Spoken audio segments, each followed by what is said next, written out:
ಪಾರ್ವತಿನ ಮನಸಾರೆ ಪ್ರೀತಿಸ್ದ.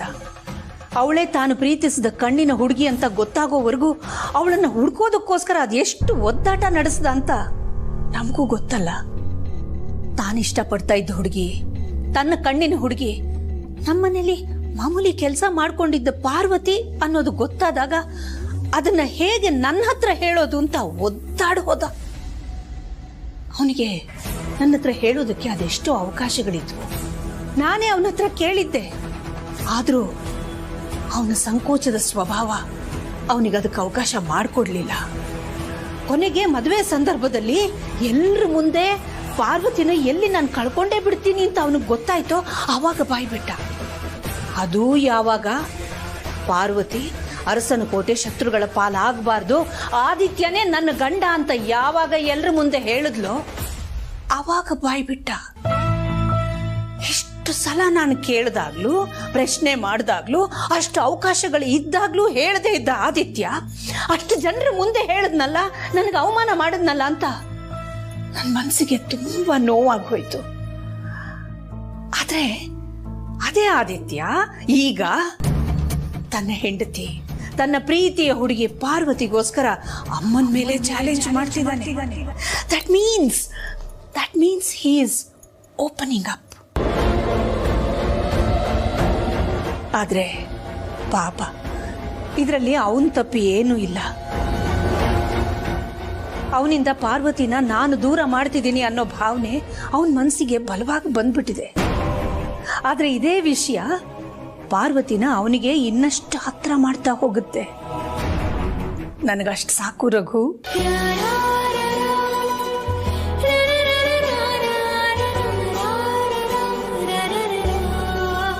ಎಲ್ಲ ಸರಿ ಅಖಿಲ, ಆದ್ರೆ ಈ ಬೆಳವಣಿಗೆನಲ್ಲಿ ನಿನ್ ಮಗ ನಿನ್ನನ್ನೇ ಶತ್ರು ಅಂತ ಭಾವಿಸ್ತಿದ್ದಾನಲ್ಲ.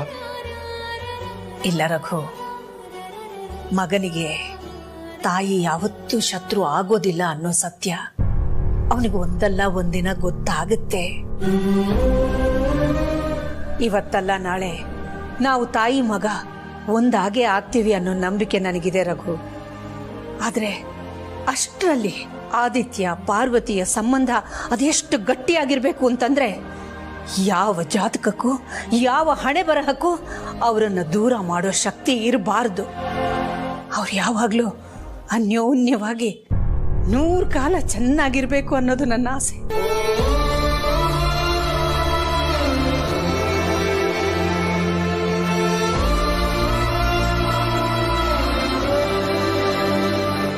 ಅಖಿಲ ಆದಿ ಪಾರ್ವತಿನ ದೂರ ಮಾಡಕ್ ನೋಡ್ತಿಲ್ಲ,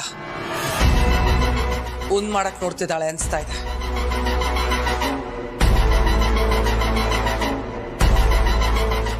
ಆದ್ರೂ ಮಗನ ಮುಂದೆ ಅವಳು ಯಾಕೆ ಹಾಗೆ ನಡ್ಕೊಂಡ್ಲು ಅನ್ನೋದೇ ಒಗ್ಟಾಗಿದೆ. ಎನಿವೇಸ್, ಆ ಒಗ್ಟನ ಆಮೇಲೆ ಬಿಡ್ಸೋಣ. ಮೊದಲು ಪ್ರೀತನ್ ಬರಕ್ ಹೇಳು. ಆದಿತ್ಯ, ಪ್ರೀತು, ಪಾರ್ವತಿ, ಜನನಿ, ಈ 4 ಜನರ ಒಗ್ಗಟ್ಟೆ ಅರಸನ ಕೋಟೆಯ ಆಸ್ತಿ. ಆ ಒಗ್ಗಟ್ಟನ್ನ ಮೊದಲು ಹೊಡಿಬೇಕು. ಅವನಿಗೆ ಮೆಸೇಜ್ ಮಾಡಿ ಇಮಿಡಿಯೇಟ್ ಆಗಿ ಬರಕ್ ಹೇಳು.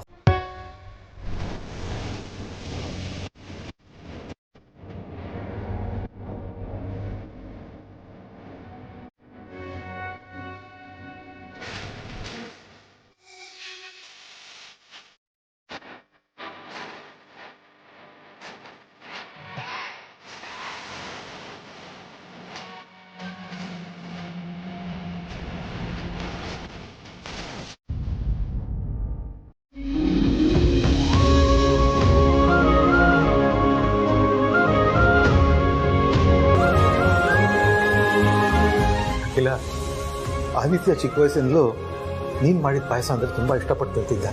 ಶಾವಿಗೆ ಪಾಯಸ ನನ್ನ ಫೇವ್ರೇಟ್ ಅಂತಿದ್ದ. ನೀನು ಪಾಯಸ ಮಾಡಿದಾಗೆಲ್ಲ ತುಂಬ ಖುಷಿಯಾಗಿ ಎಲ್ರಿಗಿಂತ ಜಾಸ್ತಿ ತಿಂತಾ ಇದ್ದಿದ್ದೆ ಅವನು. ಆದರೆ ಇವತ್ತು ಪಾರ್ವತಿನ ಹೋಳೋ ಭರದಲ್ಲಿ ನಿನ್ನ ಮೇಲಿನ ಕೋಪಕ್ಕೆ ಪಾರ್ವತಿ ಥರ ಬೇರೆ ಯಾರೂ ಪಾಯಸ ಮಾಡೋಕ್ಕಾಗಲ್ಲ ಅಂತ ಹೇಳ್ಬಿಟ್ಟೆ. ಆ ಮಾತುಗಳಿಂದ ನನ್ನ ಮನಸ್ಸಿಗೆ ತುಂಬ ಬೇಜಾರಾಯಿತು. ಆದರೆ ಅಖಿಲ, ನಿನ್ನ ಮುಖದಲ್ಲಿ ಸಂತೋಷನೇ ಕಾಣ್ತಿದೆ. ಮಗನ ಮಾತುಗಳಿಂದ ನಿನ್ನ ಮನಸ್ಸಿಗೆ ಬೇಜಾರಾಗಿಲ್ವಾ? ಇಲ್ಲ ರಘು, ನನಗೆ ಖಂಡಿತ ಬೇಸರ ಇಲ್ಲ. ನಿಮಗ್ ಬೇಸರ ಆಗಿರ್ಬೋದು, ಆದರೆ ನನಗೆ ಇವತ್ತು ತುಂಬ ಸಂತೋಷ ಆಗಿದೆ. ಯಾಕೆ ಹೇಳಿ, ಆದಿ ಆಫೀಸಿಗೆ ಹೋಗಿದ್ದಾನಲ್ಲ, ನನ್ನ ಮನಸ್ಸಿನ ತುಂಬ ಬರೀ ಖುಷಿನೇ ಇದೆ. ಅವತ್ತು ಅವನನ್ನು CEO ಪೋಸ್ಟಿಂದ ಇಳಿಸಿದ ದುಃಖದಿಂದ ನಾನಿವತ್ತು ಸಂಪೂರ್ಣ ಹೊರಗೆ ಬಂದಿದ್ದೀನಿ. ಈ ಖುಷಿ ಮುಂದೆ ನನಗೆ ಯಾವುದು ಬೇಸರ ಅನಿಸೋದೇ ಇಲ್ಲ.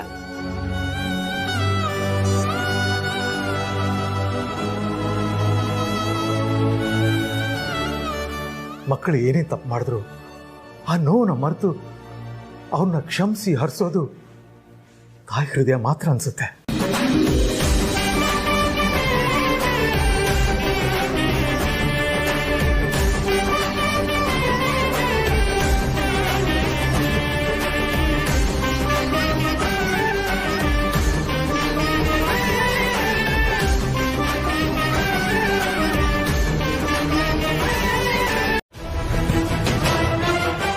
ಯಾರನ್ನಾದ್ರೂ ಹೊಡಿಬೇಕು,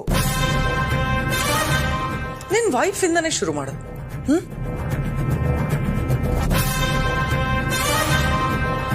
ಅವಳು ಮೋಸ ಮಾಡಿದಿನೋ ಗಿಲ್ಟಲ್ಲಿ ಅವಳಕ್ಕೆ ಮುಖ ಕೊಟ್ಟು ಮಾತಾಡ್ಸಕ್ಕಾಗದೆ ತಲೆ ತೆಗಿಸ್ತಾ ಇದ್ದೀನಿ. ಅಂಥದ್ರಲ್ಲಿ ಅವಳಿಗೆ ಹೊಡಿ ಅಂತಿದ್ದೀರಲ್ಲ,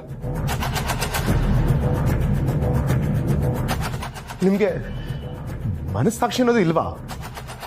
ಓಕೆ ಫೈನ್, ಬೇಡ. ನಿಮ್ಮ ಅತ್ತಿಗೆಗೆ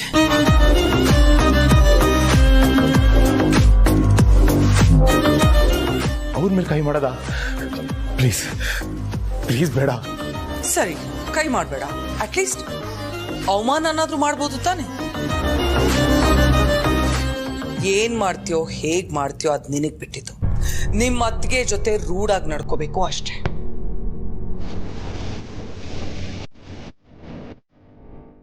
ಆದ್ರೆ ಅದು ನಿಮ್ಮ ಅಮ್ಮನಿಗೆ ಗೊತ್ತಾಗ್ಬಾರ್ದು.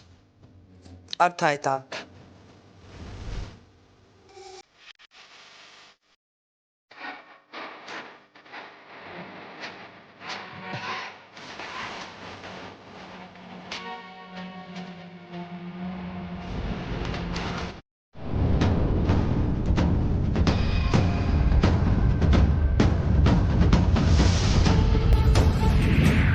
ಏನ್ ಮಾಡ್ತೀಯೋ ಹೇಗ್ ಮಾಡ್ತೀಯೋ ಅದ್ ನಿನಗ್ ಬಿಟ್ಟಿದ್ದು.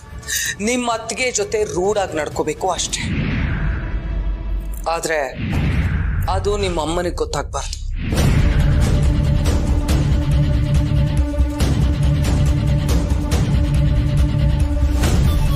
ಪ್ರೀತು, ಯಾಕಪ್ಪ ಬೇಜಾರಲ್ಲಿ ಕುತ್ಕೊಂಡಿದ್ಯಾ? ನನಗ್ ಗೊತ್ತು ಬಿಡು. CEO ಪಟ್ಟಣ ಕಿತ್ತು ಆದಿ ಕೊಟ್ರು ಅಂತ ತಾನೇ? ನನಗ್ ಗೊತ್ತಪ್ಪ, ಈ ಮನೇಲಿ ನಿನಗೆ ತುಂಬಾ ಅನ್ಯಾಯ ಆಗ್ತಿದೆ. ಆದ್ರೂ ವಿಗ್ರಹ ತರ ಎಲ್ಲ ಸಹಿಸ್ಕೊಂಡು ನುಂಗ್ಕೊಂಡು ಅದ್ ಹೇಗಪ್ಪ ಮೌನವಾಗಿದೆಯಾ ನೀನು? ನಿನ್ ಜಾಗದಲ್ಲಿ ಬೇರೆ ಯಾರಾದ್ರೂ ಇದ್ದಿದ್ರೆ ಇಷ್ಟೊತ್ತಿಗೆ 3ನೇ ಮಹಾಯುದ್ಧನೇ ಆಗಿರೋದು, ಗೊತ್ತಾ? ಅಲ್ಲ, ಅಕ್ಕನ್ ನೋಡು, ಆದಿಗೆ CEO ಪೋಸ್ಟ್ ಕೊಟ್ಟಿರೋ ಖುಷಿಗೆ ಇರೋ ಬರೋರ್ಗೆಲ್ಲ ಬೋನಸ್ ಕೊಟ್ಟಿದ್ದಾರೆ. ಅದು ಸಾಲದು ಅಂತ ಅವನ ಹೆಸರಲ್ಲಿ ಅರ್ಚನೆ ಮಾಡಿಸ್ಬೇಕು ಅಂತ ಭಾವನ್ನ ಒತ್ತಾಯ ಪೂರ್ವಕವಾಗಿ ದೇವಸ್ಥಾನ ಕರ್ಕೊಂಡು ಹೋಗಿದ್ದಾರೆ. ಓ, ಹಾಗಾದ್ರೆ ಮಾಮ್ ಡ್ಯಾಡ್ ಮನೇಲಿಲ್ಲ. ಆದ್ರೆ ಪಾಪ ಅದಕ್ಕೆ ಹೇಗೆ ಅವಮಾನ ಮಾಡ್ಲಿ? ನೀನ್ ಹೀಗೆ ಸೈಲೆಂಟ್ ಆಗಿದ್ರೆ ನಿನ್ ಮೇಲೆ ಅಟ್ಯಾಕ್ ಮಾಡ್ತಾನೆ ಇರ್ತಾರೆ ಪ್ರೀತು. ನೋಡು, ಯಾರಿಗೂ ಸಲಿಗೆ ಕೊಡ್ಬೇಡ. ಬಿಟ್ರೆ ಈ ಕೆಲಸದವರು ತಲೆ ಮೇಲೆ ಹತ್ತಿ ಕೂತ್ಕೊಂಡ್ ಬಿಡ್ತಾರೆ. ಹೂನಪ್ಪ, ಅತಿಯಾಗಿ ಯಾರನ್ನು ಹತ್ರ ಬಿಟ್ಕೋಬೇಡ. ಈಗ್ಲಾದ್ರೂ ವಿಕ್ರಾಂತ್ ರೋಣ ತರ ಎಚ್ಚೆತ್ಕೋ. ನಮ್ ರಾಕಿ ಬಾಯ್ ತರ ರೊಚ್ಚಿಗೇಳು. ಯಾರೆಲ್ಲ ನಿನಗೆ ಅನ್ಯಾಯ ಮಾಡಿದಾರೋ ಆ ವಿರುದ್ಧ ಬಾಹುಬಲಿ ತರ ತಿರುಗ್ಬಿಡು. ಶಿವಗಾಮಿ ಥರ ನಾನ್ ನಿನಗೆ ಸಾಥ್ ಕೊಡ್ತೀನಿ. ಏಟಿಗೆ ಎದುರೇಟು, ಸೇರಿಗೆ ಸಬ್ಬ ಸೇರು. ನಾವು ಅವರ ನೋಡೇ ಬಿಡೋಣ. ಯುದ್ಧಕ್ಕೆ ರಣರಂಗ ರೆಡಿ ಆಗಿದೆ. ಕಹಳೆಯುವುದಕ್ಕೆ ನಾನ್ ರೆಡಿ. ಕತ್ತಿನೋ ಗದೆನೋ ನೀನ್ ಡಿಸೈಡ್ ಮಾಡು. ಕತ್ತೆ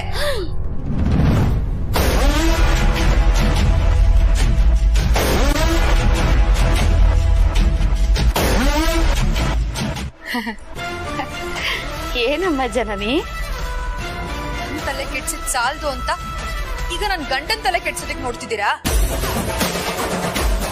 ನಾನ್ ಅದಕ್ಕೆ ಅವಕಾಶ ಮಾಡ್ಕೊಡಲ್ಲ.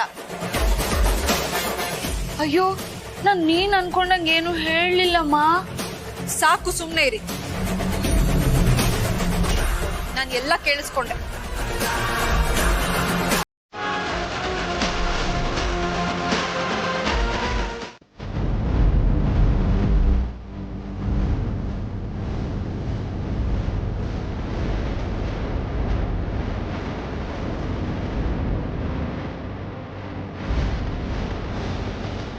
ಹಾಗೆ ಈ ಮನೆ ಎಲ್ಲ ಕೆಲಸದವ್ರನ್ನು ಹೆಸರಿಡದೆ ಕರಿಬೇಕಲ್ವಾ?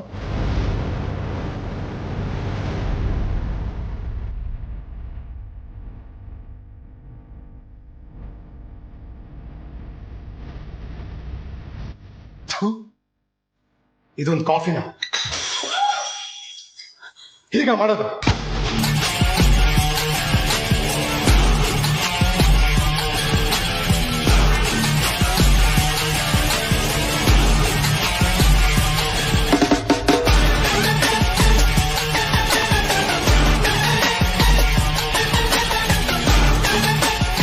ಮಾಮ್ ಒಡವೆ ಸೀರೆ ಕೊಟ್ಟು ಪಕ್ಕದಲ್ಲಿ ಕೂರಿಸ್ಕೊಂಡು ಊಟ ಮಾಡಿಸಿದ ತಕ್ಷಣ ಈ ಮನೆ ಕೆಲಸದವಳನ್ನ ಮರ್ತ್ಬಿಟ್ಟಿಯಾ?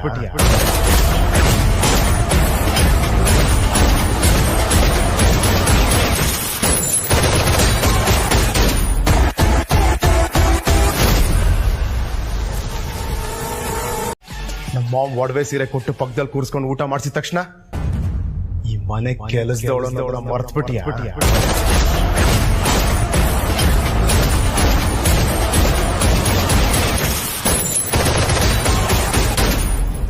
ಚಿಕ್ಕ ಯಜಮಾನ್ರೆ, ನಾನು ಹಿಂಗೆ ಹೇಳ್ತೀನಿ ಅಂತ ತಪ್ಪು ತಿಳ್ಕೊಬೇಡಿ. ಎಷ್ಟೇ ಆಗಲಿ ಪಾರ್ವತಿ ನಿಮ್ಮತ್ತಿಗೆ. ಅವಳನ್ನ ಈ ರೀತಿ ಏಕವಚನದಲ್ಲಿ ಕರೆಯೋದು ಎಷ್ಟೇ ಮಟ್ಟಿಗೆ ಸರಿ ಹೇಳಿ? ಓ, ನೀನ್ ಮಾತ್ರ ಅವಳನ್ನ ಏಕವಚನದ ಕರಿಬಹುದು, ನಾನ್ ಕರಿಬಾರ್ದಾ? ಅದಾಗಲ್ಲ ಚಿಕ್ಕ ಯಜಮಾನ್ರೆ. ಮೊದ್ಲಿಂದು ನಾವೆಲ್ಲ ಒಟ್ಟಿಗೆ ಕೆಲಸ ಮಾಡ್ದಾರಲ್ವಾ? ಓ ಹೌದಾ? ಈ ಮನೇಲಿ ನೀವು ಒಟ್ಟಿಗೆ ಕೆಲಸ ಮಾಡ್ತಿದ್ದವರು, ಅಲ್ಲಿಗೆ ಇವಳು ಈ ಮನೆ ಕೆಲಸದವಳೆ ಅಲ್ವಾ?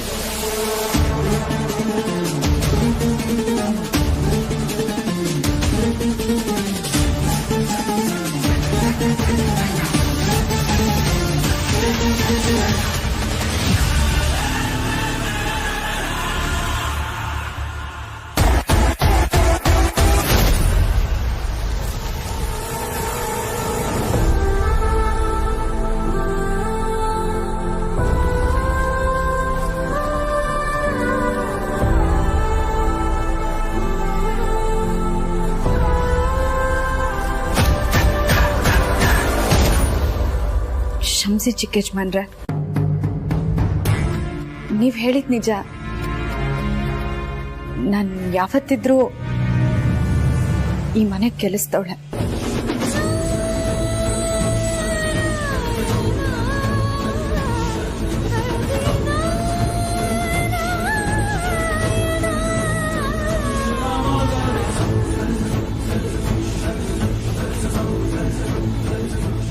ಮರಿ, ಇದು ಸೆಂಟಿಮೆಂಟ್ ಸೀನ್ ಅಲ್ಲ ಮರಿ, ಹೆವಿ ಬಿಲ್ಡಪ್ ಸೀನು. ಆವಾಜ್ ಹಾಕು ಆವಾಜು. ಏಯ್, ಏನ್ ಗರ ಬರ್ದವ್ರ ತರ ನಿಂತಿದ್ಯಾ? ಹೋಗು, ಇನ್ನೊಂದು ಕಾಫಿ ಮಾಡ್ಕೊಂಬಾ.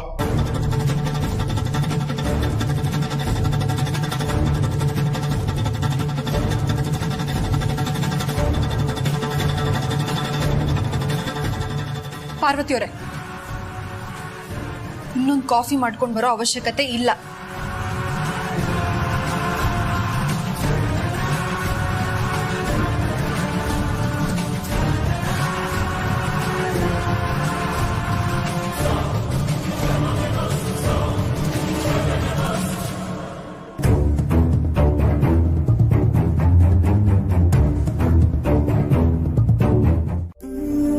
ಇರ್ಲಿ ಬಿಡಿ, ಅಷ್ಟಕ್ಕೂ ಅವ್ರು ಕರೆದಿದ್ರಲ್ಲಿ ತಪ್ಪೇನಿಲ್ವಲ್ಲ. ಎಷ್ಟೇ ಆದ್ರೂ ಒಂದ್ ಸಮಯದಲ್ಲಿ ನಾನು ಈ ಮನೆ ಕೆಲಸದೊಳಗಿದ್ದೋಳಲ್ವಾ. ನಿಮಗೆಷ್ಟು ಬೇಜಾರಾಗಿರುತ್ತೆ ಅಂತ ನನಗೆ ಅರ್ಥ ಆಗುತ್ತೆ. ಯಾವುದಕ್ಕೂ ಈ ವಿಷಯನ ಖಂಡಿತವಾಗ್ಲೂ ನಾನು ಹೇಳಲ್ಲ. ಬರೀ ಅವ್ರಿಗೆ ಮಾತ್ರ ಅಲ್ಲ, ಈ ಮನೇಲಿ ಇನ್ಯಾರಿಗೂ ಹೇಳಲ್ಲ. ಅಯ್ಯೋ ಪಾರ್ವತಿಯವರೇ, ನೀವು ಈ ವಿಷಯನ ಆದಿಭಾವಂಗೆ ಹೇಳಲೇಬೇಕು. ಪ್ರೀತು ಹೀಗೆ ನಡ್ಕೊಳ್ತಿದ್ದಾನೆ ಅನ್ನೋದು ಆದಿಭಾವಂಗೆ ಗೊತ್ತಾಗ್ಲೇಬೇಕು. ಅದನ್ನ ಹೇಳೋಣ ಅಂತಾನೆ ಬಂದೆ. ಜನನಿಯವ್ರೆ, ಏನ್ ಹೇಳ್ತಾ ಇದ್ದೀರಾ?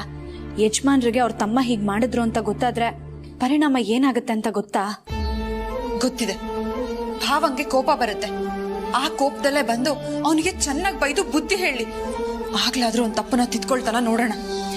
ಬರೀ ಬೈದ್ರೆ ಪರವಾಗಿಲ್ಲ ಜನನಿಯವ್ರೆ, ಅದ್ ಬಿಟ್ಟು ಅವ್ರಿಬ್ರು ಜಗಳ ಅತಿರೇಕಕ್ಕೆ ಹೋಗಿ ಕೈ ಮಿಲಾಯಿಸೋ ಹಂತಕ್ಕೆ ಹೋದ್ರೆ ಏನ್ ಮಾಡೋದು? ನಿಜ, ಆದ್ರೆ ಪ್ರೀತು ಹುಚ್ಚಂತರ ಆಡ್ತಾ ಇದ್ದಾನೆ. ಅವನ್ ಮನ್ಸು ಅವನ್ ಕಂಟ್ರೋಲ್ ಇಲ್ಲ ಪಾರ್ವತಿಯವ್ರೆ. ಮನೇಲಿ ಯಾರಿಗೂ ಮರ್ಯಾದೆನೆ ಕೊಡ್ತಾ ಇಲ್ಲ. ಎಲ್ರಿಗೂ ನೋವಾಗೋ ರೀತಿ ನಡ್ಕೊಳ್ತಿದ್ದಾನೆ. ಸಿಇಒ ಸ್ಥಾನದಿಂದ ತೆಗ್ದಿದ್ದಕ್ಕೆ ಅವನ್ ಹಾಗೆ ಆಡ್ತಿದ್ದಾನೆ ಅಂತ ಹೇಳೋದಿಕ್ಕಾಗಲ್ಲ. ಯಾಕಂದ್ರೆ ಅದಕ್ಕೂ ಮುಂಚೆಯಿಂದಾನೆ ಅವನ ಮನಸ್ಥಿತಿ ಸರಿ ಇಲ್ಲ. ಇನ್ನು ಚಿಕ್ಕತೆ ಮಾತಿಗೆ ಅವನು ಚೇಂಜ್ ಆಗೋನಲ್ಲ. ಯಾಕಂದ್ರೆ ನಿಮ್ ವಿರುದ್ಧವಾಗಿ, ಆದಿಭಾವನ್ ವಿರುದ್ಧವಾಗಿ ಅವ್ರೇನಾದ್ರು ಮಾತಾಡಿದಿದ್ರೆ ಅವರಿಗೆ ಬೈತಾ ಇದ್ದ. ಅಂತವನು ಅವ್ರ ಮಾತಿಗೆಲ್ಲ ತಲೆ ಕೆಡಿಸ್ಕೊಳ್ತಾನೆ ಅಂತ ನನಗೆ ಅನ್ಸಲ್ಲ. ಅವನ್ ಮನ್ಸಲ್ಲಿ ಏನ್ ನಡೀತಿದೆ ಅಂತ ಕೇಳಿ ಕೇಳಿ ನನ್ಗಂತೂ ಸಾಕಾಗ್ಬಿಟ್ಟಿದೆ ಪಾರ್ವತಿಯವರೇ. ಅದಕ್ಕೆ ಆದಿಭಾವಂಗಾದ್ರೂ ಹೇಳಿದ್ರೆ ಅಣ್ಣನ್ ಸ್ಥಾನದಲ್ಲಿ ನಿಂತು ಯಾಕೆ ಹೀಗ್ ಮಾಡ್ತಿದ್ಯಾ ಅಂತ ಕೇಳ್ತಾರೆ ಅನ್ಕೊಂಡೆ. ಕೇಳಿದ್ರೆ ಅವ್ರ ಮಾತಿಗೆ ಬೆಲೆ ಕೊಡ್ತಾರೆ ಅಂತ ನಿಮ್ಗೆ ಅನ್ಸುತ್ತಾ ಜನನಿಯವ್ರೆ? ಖಂಡಿತ ಇಲ್ಲ. ಈಗಾಗ್ಲೇ ಕೇಳಿದ್ದಕ್ಕೆ ಹೇಗ್ ಬೇಜವಾಬ್ದಾರಿಯಿಂದ ಮಾತಾಡ್ ಹೋದ್ರು ಅಂತ ನೀವೇ ನೋಡಿದ್ರಿ ತಾನೆ. ಗೊತ್ತಿದೆ, ಆದ್ರೆ ಆದಿಭಾವಂದು ತುಂಬಾ ದೊಡ್ಡ ಮನ್ಸು. ತಮ್ಮ ತಪ್ಪಾರಿ ಹಿಡಿತಿದ್ದಾನೆ ಅಂದ್ರೆ ಅಣ್ಣನ ಸ್ಥಾನದಲ್ಲಿ ನಿಂತು ಅವರು ಯೋಚನೆ ಮಾಡ್ತಾರೆ. ಪ್ರೀತು ಅವನ ಮನ್ಸಲ್ಲಿ ಏನೋ ಇಟ್ಕೊಂಡು ಕೊರಗ್ತಿದ್ದಾನೆ ಪಾರ್ವತಿಯವರೇ. ಎಷ್ಟು ಸರಿ ಕೇಳಿದ್ರು ಅದನ್ನ ಹೇಳ್ತಾ ಇಲ್ಲ. ಆದ್ರೆ ನೀವು ಆದಿಭಾವ ಸೇರಿ ಎಂತೆಂತ ಸಮಸ್ಯೆನ ಸರಿ ಮಾಡಿದೀರ ಅಲ್ವಾ? ಇದನ್ನು ಸ್ವಲ್ಪ ಸೀರಿಯಸ್ ಆಗಿ ತಗೊಂಡು ಪ್ರೀತು ಹತ್ರ ಇನ್ನೊಂದ್ಸರಿ ಮಾತಾಡ್ಲಿ ಅನ್ನೋದೇ ನನ್ನ ಅಭಿಪ್ರಾಯ. ಪ್ಲೀಸ್ ಪಾರ್ವತಿಯವರೇ, ಆದಿಭಾವಂಗೆ ಪ್ರೀತು ಜೊತೆ ಇದ್ರ ಬಗ್ಗೆ ಮಾತಾಡೋದಿಕ್ ಹೇಳಿ ಪ್ಲೀಸ್. ಅಯ್ಯೋ ಜನನಿಯವ್ರೆ, ಇದಕ್ಕೆಲ್ಲ ಯಾಕೆ ನನಗೆ ಕೈ ಮುಗಿತಿದ್ದೀರಾ? ನನ್ ಮೈದ್ನ ಈ ರೀತಿ ಎಲ್ಲ ಆಡ್ತಿದ್ದಾರೆ ಅಂತಂದ್ರೆ ಅದ್ ನನ್ಗೂ ಬೇಜಾರಿನ ವಿಷಯನೇ ಅಲ್ವಾ? ನಿಮ್ ಮನ್ಸಿಗೆ ಎಷ್ಟು ನೋವಾಗ್ತಿದ್ಯೋ ನನ್ ಮನ್ಸಿಗೂ ಅಷ್ಟೇ ನೋವಾಗ್ತಾ ಇದೆ. ಅಣ್ಣ ಅಣ್ಣ, ಏನ್ ಯೋಚನೆ ಮಾಡ್ತಿದ್ಯಾ? ನಮ್ ಕಥಾನಾಯಕ ಹೀರೋ ನಾವ್ ಹೇಳ್ದಂಗೆನೋ ಆಕ್ಟ್ ಮಾಡಿ ಪಾರ್ವತಿಗೆ ಅವಮಾನ ಮಾಡ್ದ ಸರಿ. ಆದ್ರೆ ಈ ಪಾರ್ವತಿ ಪುಣ್ಯಕೋಟಿ ತರ ಸುಮ್ಮನೆ ನಿಂತಿದ್ಲಲ್ಲ. ಇಷ್ಟಕ್ಕೂ ನಮ್ಮ ಉದ್ದೇಶ ಇದ್ದಿದ್ದೇನು? ಈ ಜಗಳದಿಂದ ಅರಸನ್ ಕೋಟೆಯಲ್ಲಿ ಬೆಂಕಿ ಹತ್ಕೋಬೇಕು ಅಂತ ತಾನೆ. ಆದ್ರೆ ಒಂದ್ ಸಣ್ಣ ಕಿಡಿ ಕೂಡ ಹತ್ಕೊಳ್ಳಿಲ್ವಲ್ಲ.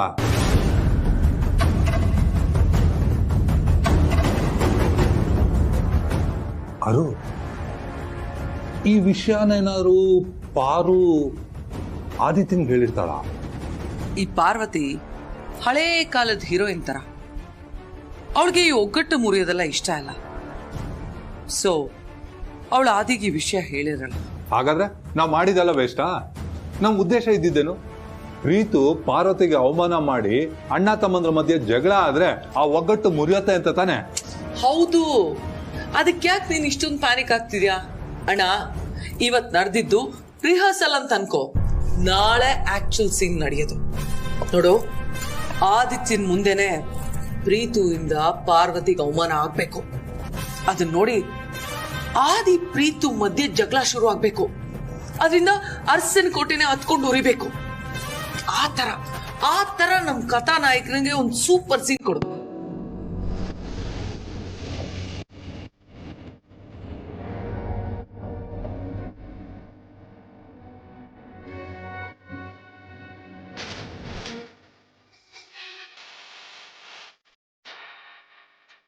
ನೋಡ್ತಾ ಇರು, ಆದಿತ್ಯನ್ ಮುಂದೆ ಪ್ರೀತಿಯಿಂದ ಎಂತ ಸೀನ್ ಕ್ರಿಯೇಟ್ ಮಾಡ್ತೀನಿ ಅಂದ್ರೆ ಆದ್ರಿಂದ ಅರಸನ್ ಕೋಟೆಯಲ್ಲಿ ಬೆಂಕಿ ಮಾತ್ರ ಅಲ್ಲ, ಜ್ವಾಲಾಮುಖಿನೇ ಉರಿಬೇಕು.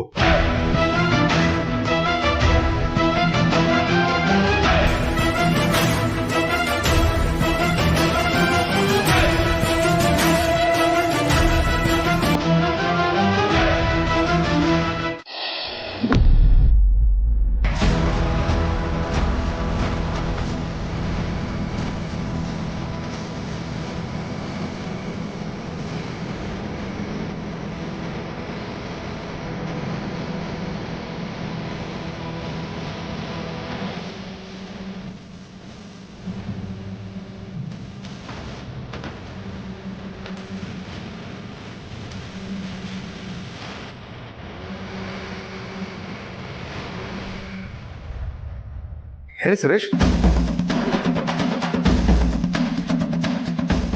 ಓ ಹೌದಾ, ಓಕೆ.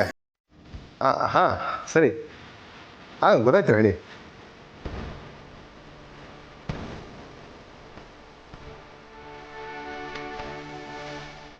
ಸುರೇಶ್ ಹತ್ರ ಮಾತಾಡಿದ್ದು ಆಯ್ತಾ ಮರಿ? ರೂಮಲ್ಲಿ ಜನನೇ ಇದ್ಲು, ಅದಕ್ಕೆ ಆ ರೀತಿ ಮಾತಾಡಿದೆ. ಹೇಳ. ಅನ್ಕೊಂಡೆ ಸ್ಕ್ರಿಪ್ಟಲ್ಲಿ ಇಲ್ದೇ ಇರೋ ಡೈಲಾಗು ನೀನು ಹೇಳಿದಾಗ ನೀನು ಹೆಂಡತಿ ನಿನ್ನ ಪಕ್ಕದಲ್ಲೇ ಇರ್ತಾಳೆ ಅನ್ಕೊಂಡೆ. ಏನು ವಿಷಯ? ನಿನ್ನೆ ನಿಮ್ಮ ಅತ್ತಿಗೆಗೆ ಅವಮಾನ ಮಾಡಿದ್ಯಲ್ಲ, ಗುಡ್. ಆದ್ರೆ ನಮ್ಗೆ ಯಾಕೋ ಅದರಿಂದ ಮಜಾನೇ ಸಿಗ್ತಾ ಇಲ್ಲಪ್ಪ. ಸೆಲೆಬ್ರೇಟ್ ಮಾಡಬೇಕು ಅಂತ ಅನ್ನಿಸ್ತಾ ಇಲ್ಲ. ಅದಕ್ಕೆ ನಾನೇನು ಮಾಡಲಿ? ಇದೇನ್ ಮರಿ ಹೀಗೆ ಕೇಳ್ತೀಯ? ಮತ್ತೆ ಅವಮಾನ ಮಾಡಬೇಕು? ವಾಟ್? ಎಸ್, ನಿಮ್ಮ ಅಣ್ಣನ ಮುಂದೆನೆ ನಿಮ್ಮ ಅತ್ತಿಗೆಗೆ ಕಾಲಡ್ಡ ಹಾಕಿ ಅವಳನ್ನ ಬೀಳಿಸ್ಬೇಕು. ಅದನ್ನ ನೋಡಿ ನಾನ್ ಸಿಕ್ಕಾಪಟ್ಟೆ ಮಜಾ ತಗೋಬೇಕು. ಪ್ಲೀಸ್ ಆ ರೀತಿ ಎಲ್ಲ ಮಾಡೋದಕ್ಕೆ ಹೇಳ್ಬೇಡಿ. ಈಗಾಗಲೇ ಒಂದ್ಸತಿ ನಾನು ನಮ್ಮ ಅತ್ತಿಗೆನ ತಳ್ಳಿ ಬೀಳ್ಸಿದ್ದೀನಿ. ಅರೆ, ಆಗ ತಳ್ಳಿರೋದಪ್ಪ, ಈಗ ಬೀಳಿಸ್ಬೇಕು. ನೋಡ್ ಮರಿ, ನೀನು ಈಗಿರೋ ಪ್ರತಿಭೆಗಳಿಗೆ ಒಂದು ಮಾದರಿ ಆಗ್ಬೇಕು. ಆ ಥರ ಇರ್ಬೇಕು ನಿನ್ ಆಕ್ಟಿಂಗು. ಮಾಡ್ತೀಯ ಅಲ್ವಾ? ಮಾಡ್ತೀಯ? ಇಲ್ಲ ಅಂದ್ರೆ ನಿನ್ ವಿಡಿಯೋ ಬರೀ ನ್ಯೂಸ್ ಚಾನೆಲ್ ಅಲ್ಲಿ ಮಾತ್ರ ಅಲ್ಲ, OTT ಕೂಡ ರಿಲೀಸ್ ಆಗತ್ತೆ.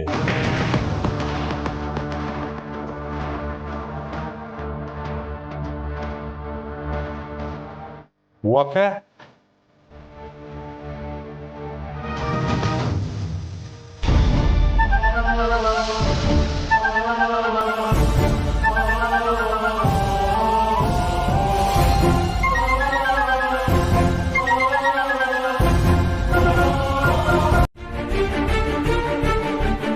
ಕುಡ್ದಿದ್ದ ಗ್ಲಾಸ್ನ ಯಾರು ತಗೊಂಡೋಗ್ತಾರೆ?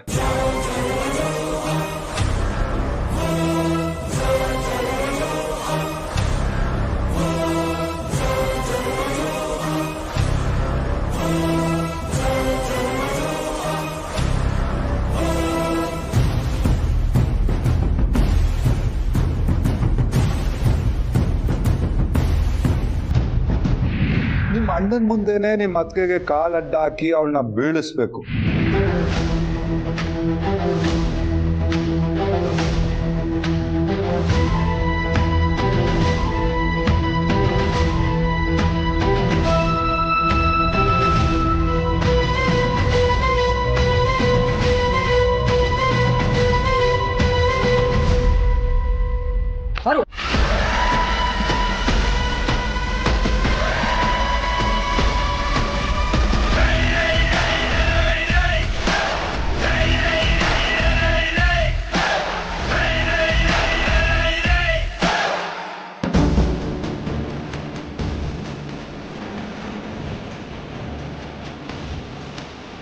ಏನಾಯ್ತು?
ನನ್ನ ಮಗ ಸೊಸೆನ ಒಟ್ಟಿಗೆ ನೋಡೋದೇ ಚಂದ.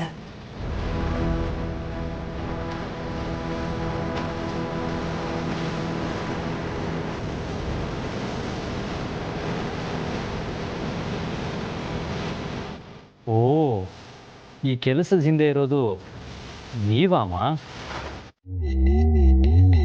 ಏನು ಹಣೆ ಬರಹ ಇದು ರಘು? ಪ್ರೀತಿಯಿಂದ ಎಲ್ರಿಗೂ ಎಷ್ಟು ಕಷ್ಟ ಆಗ್ತಿದೆ. ಇದಕ್ಕೇನು ಪರಿಹಾರನೇ ಇಲ್ವಾ? ಅಲ್ಲ, ಎಷ್ಟು ಬೈದ್ರು ಹೊಡೆದ್ರು ಪ್ರೀತಿ ಬದಲಾಗಲ್ಲ ಅನ್ಸುತ್ತೆ. ಇದು ಒಂಥರ ಪರೀಕ್ಷೆ. ಧೈರ್ಯವಾಗಿ ಫೇಸ್ ಮಾಡೋಣ. ಆದಿತ್ಯ ಮಿಸ್ಅಂಡರ್ಸ್ಟ್ಯಾಂಡಿಂಗ್ಗೆ ಒಂದು ಅಂತ್ಯ ಅಂತ ಇರುತ್ತೆ. ಅದೇ ಥರ ಪ್ರೀತಿ ವಿಚಾರಕ್ಕೂ ಅವರಿಬ್ರಿಗೂ ಅವ್ರದ್ದೇ ಆದ ಸ್ಪೇಸ್ ಕೊಡೋಣ. ಆದಿಗಿಂತ ಪ್ರೀತು ನಡವಳಿಕೆ ನನ್ನಲ್ಲಿ ಭಯ ಹುಟ್ಟಿಸ್ತಾ ಇದೆ ರಘು. ಅವನಿಗೆ ಸ್ಪೇಸ್ ಕೊಟ್ಟಷ್ಟು ಬಿಗಡಾಯಿಸ್ತಾ ಹೋಗ್ತಾನೆ ಅನ್ಸುತ್ತೆ. ಬೇಡ, ಅವನ ಮೇಲೆ ಸದಾ ಒಂದು ಕಣ್ಣಿಟ್ಟಿರೋದೇ ಬೆಟರ್. ಬೇಡ ಅಖಿಲ, ಬೀಳಕ್ಕೂ ಮುಂಚೆ ಕೈ ಹಿಡ್ಕೊಂಡ್ರೆ ನಡೆಯೋದು ಕಲಿಯಲ್ಲ. ಈಗ ಪ್ರೀತಿಗಿರೋ ಫ್ರಸ್ಟ್ರೇಷನ್ಗೆ ಅವನು ಏನಾದರೂ ಸಾಧನೆ ಮಾಡ್ಬೋದು. ಆದಿತ್ಯನಿಗಿಂತಲೂ ಬೆಳಿಬೋದು. ಪಾಸಿಟಿವ್ ಆಗಿ ಯೋಚನೆ ಮಾಡೋಣ. ಎಷ್ಟೋ ಸಲ ಮನುಷ್ಯನಿಗೆ ದೊಡ್ಡ ಸೋಲೆ ದೊಡ್ಡ ಗೆಲುವಿಗೆ ಕಾರಣ ಆಗುತ್ತೆ. ಪ್ರೀತಿ ವಿಚಾರದಲ್ಲಿ ಯಾಕೆ ಹಾಗಾಗಬಾರ್ದು? ನಿನ್ನ ಮೇಲೆ, ಆದಿತ್ಯನ ಮೇಲೆ ಇರೋ ಕೋಪಕ್ಕೆ ಅವನು ಏನಾದರೂ ಸಾಧನೆ ಮಾಡಿ ತೋರಿಸ್ಬೋದಲ್ವಾ?